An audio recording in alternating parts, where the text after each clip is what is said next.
January has ended, so it's time for another favorites video. The first thing on my favorites January list is a fanfic. My friend sent this link on our group chat and went, everybody has to read this. And I read a 25 chapter fanfic in like 2 days.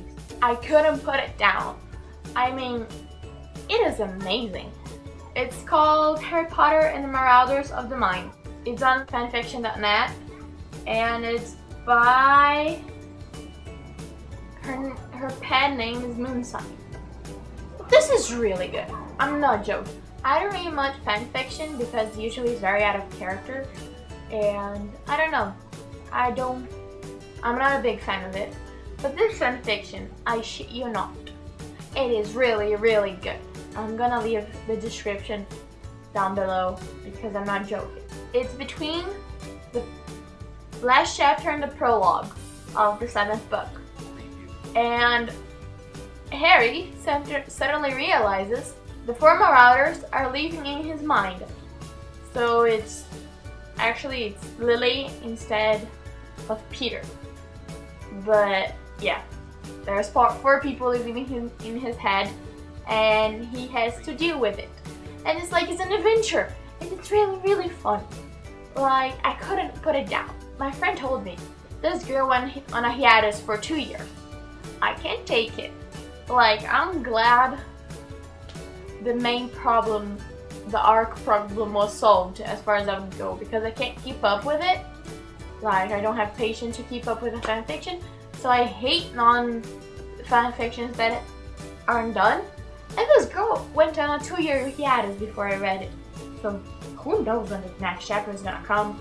And so now you have to do it. You have to update that fanfiction because I'm telling people to go read it. So yeah, Moonsign, this is for you.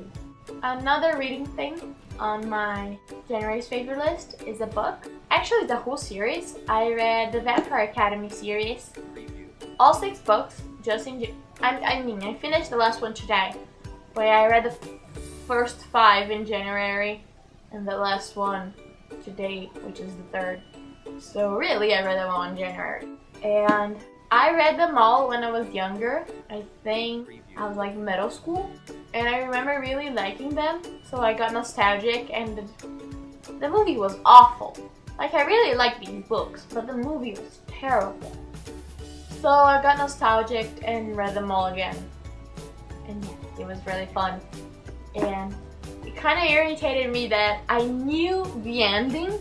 So like, there were death and life scenes that I knew what was gonna happen in the end, but I didn't know how it was gonna happen. And I have a problem with this book. I think I'm really similar to Rose. That's the main character. And she's like this badass girl that all the boys drew for her, and she's like the major warrior princess and whatnot. And I'm just like, ego, step down a notch, will you? You're not that fucking awesome as she is. But the thing I find that I am similar to her is kind of like, I say the first thing that comes to my head. I would do anything to protect my friends. She behaves the way I would. She's much more witty, goddess, and boys rule all over her than I am. So I keep telling my ego that it has to come down. You're not Rose Hathaway. So you may notice this little tattoo on my wrists. And speaking of Vampire Academy, I got myself tattooed a promise mark, which is the tattoo the half vampires get when they graduate, so they can become guardians. Read the book and you get what I'm saying.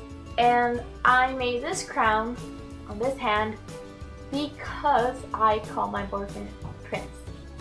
Like, we started off as a joke because he would blush every time I called him Prince, but now I'm stuck with it.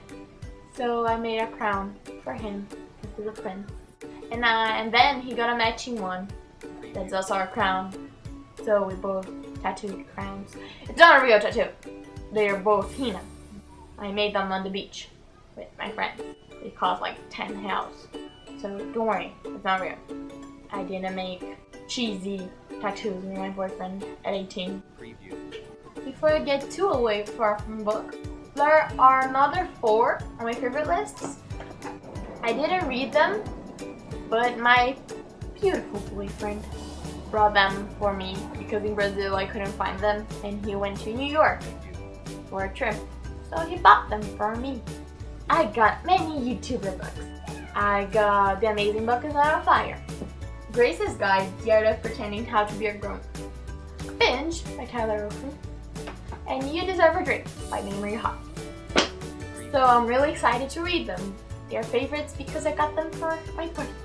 Okay, so speaking of things my boyfriend brought for me, I got this for my birthday from my boyfriend, and it's really cool. I'm really excited to using it. It's a camera stabilizer. I'm not sure that's the name of it, but I just came up with it and I'm sticking to it.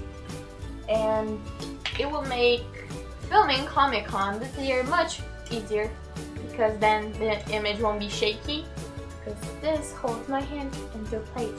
So camera goes here and I can do like wide shots and whatnot with a Steadicam, and it's gonna be cool and things are gonna get better. So yeah, thank you, honey. Another favorite that I've started this January is I started listening to podcasts, which signs I got. Another favorite, I got a new phone for my birthday because I broke my last one. Since I got a new phone, I had podcasts and I started listening to Grace's Not Too Deep. I've listened to like 4 episodes so far and I really like the idea of podcasts because I can now go to trips listening to podcasts, and it's a cool thing I'm doing now. So leave in the comments below suggestions of podcasts for me to listen to.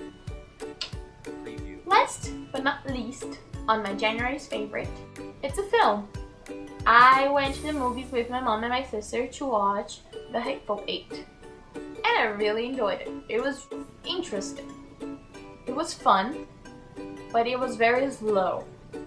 Like, my mom fell asleep. She never fell asleep in a movie, but she fell asleep on this movie. And yeah, my mom didn't like it. Like, 2 things really bothered me on this movie. 1, there were 10 people in the house. Who were the Hateful 8? Leave in the comments below who you think were the Hateful 8. Because there were 10 people in the house. So I'm not gonna say it because I don't want to give out spoilers, but I think I can go with 9, the Hateful 9, but I haven't gotten to 8. The second thing that annoyed me was that you couldn't tell where the movie was leading you. Like, usually you can see the arc. For example, in The Prisoner of Azkaban, in the beginning they're looking for Sirius Black, so you know by the story arc that in the end they're gonna find Sirius Black. So, but this movie, I had no idea what the arc was. Like, I couldn't tell where this was going. It was like, it's not that there wasn't a story, but you couldn't figure out what was happening until the end, which was cool but kind of annoying.